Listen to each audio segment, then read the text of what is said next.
Hey everyone, Tony here with Genuine Comfort. And if your furnace is down or broken and you need a repair on it, please give us a call at 801-915-4495. Now, why would you call Genuine Comfort?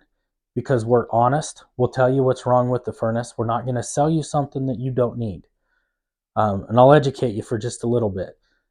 A lot of companies are putting out right now, especially in the Utah area, Weber, Davis County, Salt Lake, the $39 service calls.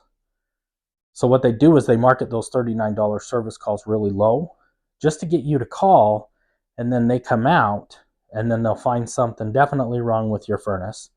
And if it's older than 10 years, then they're going to try and talk you into getting a new one. Now, let me back up for a second.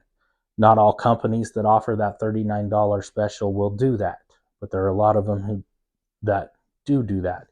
So when you call Genuine Comfort, you get one of our technicians that come out, diagnose the furnace. They're honest, they're upfront with you. They're going to give you a price on how much it costs to fix it.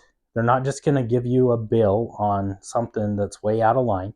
You're going to know upfront with us what you're getting and what we do. So if you're in need of repair of furnace, please give Genuine Comfort a call at our office. April's our awesome, wonderful secretary. She'll take your call at 801-915-4495, and there's no gimmicks at all. Thank you so much.